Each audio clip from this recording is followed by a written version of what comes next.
ശ്രീജിത്തിൻ്റെ അപ്രതീക്ഷിതമായ പൊട്ടിത്തെറിയിൽ ഗണേഷ് കുമാറിൻ്റെ ബാല്യം പകച്ചുപോയി.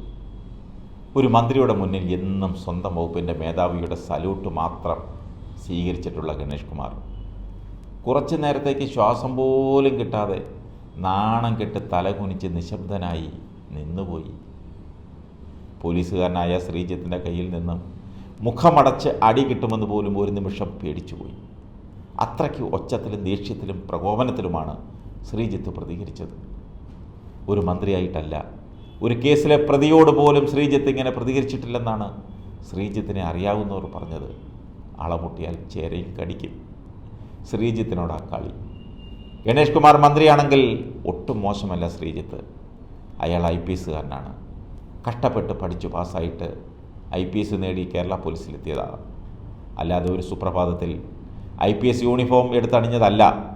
ഗണേഷ് കുമാർ ഒരു സുപ്രഭാതത്തിൽ അച്ഛന് പകരം രാഷ്ട്രീയ കുപ്പായം എടുത്തണിഞ്ഞതാണ്. അതാണ് വ്യത്യാസം. അച്ഛൻ R ബാലകൃഷ്ണപിള്ള ഉദ്യോഗസ്ഥന്മാരെ വിരട്ടി ചൊൽപ്പടിക്ക് നിർത്തി സല്യൂട്ട് അടിപ്പിച്ചിട്ടുണ്ട്. അത് അന്തകാലം. അതുപോലെ മോൻ മാടമ്പിത്തരം കാണിക്കാൻ ചെന്നാൽ ഉശിരുള്ള IPS കാർ കേട്ടോണ്ട് നിൽക്കില്ല, പ്രതികരിക്കും.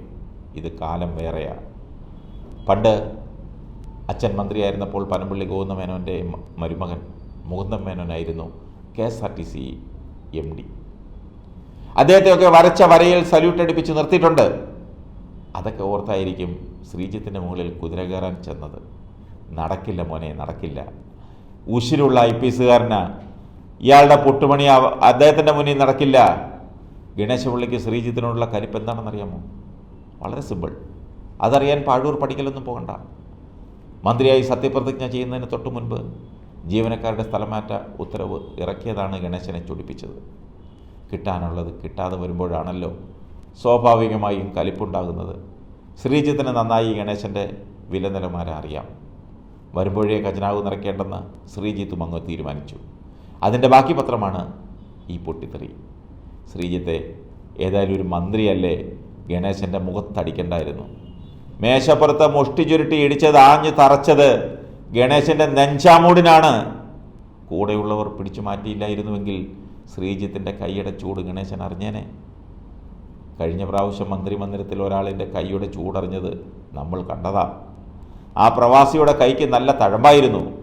അതുകൊണ്ടാണ് മുഖം വീർത്തത്. അയാളുടെ കാലിനും നല്ല ഉറപ്പുണ്ടായിരുന്നു. അതുപോലെ ഇപ്പോഴും കിട്ടിയനെ. അന്ന് മന്ത്രിമന്ദിരത്തിലാണെങ്കിൽ ഇന്ന് മന്ത്രിയുടെ ഓഫീസിൽ. അത്രയേ ഉള്ളൂ വ്യത്യാസം. ഏതായാലും ശ്രീജിത്ത് ഞെട്ടിച്ചു കളഞ്ഞു. ഞങ്ങളുടെ പൊന്നോമന പുത്രനെ, സ്വന്തം അച്ഛൻ R ബാലകൃഷ്ണപിള്ളയുടെ ആത്മാവ് ഒരുപക്ഷെ ശ്രീജിത്തിൻ്റെ ശരീരത്തിൽ ഒരു നിമിഷം പ്രവേശിച്ചു കാണും. അല്ലെങ്കിൽ ഇങ്ങനെ വരില്ലായിരുന്നു. അതുകൊണ്ട് ഗണേശപിള്ള പാഠമൊന്നും പഠിക്കില്ല. പൂർവാധികം ശക്തിയോടെ ആ കസേരയിൽ പിടിച്ചിരിക്കും. നിങ്ങളൊന്നും വിചാരിച്ചാൽ ഇറക്കി വിടാൻ പറ്റില്ല. ഇതും ഇതിനപ്പുറവും ചാടിക്കടന്നതാ. എവിടെയാ? സിനിമയിൽ. ഇനി KV ഗണേഷ് കുമാറിനോട് ഒന്നേ പറയുവാനുള്ളൂ. വല്ല IPS കാരുടെയും മെക്കിട്ട് കയറി അവരുടെ കൈയുടെ തരിപ്പ് തീർക്കാൻ നിങ്ങൾ നിന്നു കൊടുക്കരുത്. അത് നമ്മൾക്ക് നാണക്കേടാ, പ്രത്യേകിച്ച് കൊട്ടാരക്കരക്കാർക്ക്. നമുക്കൊരു പാരമ്പര്യമുണ്ട്, എന്നും അനുസരിപ്പിച്ചും കൊണ്ടും കൊടുത്തുമുള്ള പാരമ്പര്യം. അത് താങ്കളായി കളഞ്ഞു വിളിക്കരുത്. സ്നേഹം കൊണ്ട് പറഞ്ഞതാ. ഒരു കൊട്ടാരക്കരക്കാരൻ പറഞ്ഞു എന്ന് മാത്രം. പത്തനാപുരമെന്ന് കേട്ടാൽ അഭിമാനപൂരിതമാവണം അന്തരംഗം. കൊട്ടാരക്കരയെന്ന് കേട്ടാലോ തിളയ്ക്കണം ചോര ഞരമ്പുകളിൽ. എല്ലാ ബഹുമാനത്തോടുകൂടിയും പറയുക, ആരുടെയും അടിയൊന്നും വാങ്ങിച്ചോണ്ട് കൊട്ടാരക്കരയിലോ പത്തനാപുരത്തോ ഒന്നും വരല്ലേ. പണ്ടത്തെ കാലമല്ല. ജാതകം മോശമാണ്. വേണമെങ്കിൽ കൊട്ടാരക്കരയിലെ ആ പാസ്റ്ററെ ഒന്ന് വിളിച്ച് പ്രാർത്ഥിച്ചോ, പിശാചുക്കൾ ഓടി ഒളിക്കും. ഇനി ഇതിൻ്റെ പേരിൽ എന്നെ പൊങ്കാലയിടാൻ ഒന്നും വരല്ലേ. ശ്രീജിത്തിനെയും ആവശ്യമില്ലാതെ ചൊറിയരുത്. പറഞ്ഞു എന്നേ ഉള്ളൂ.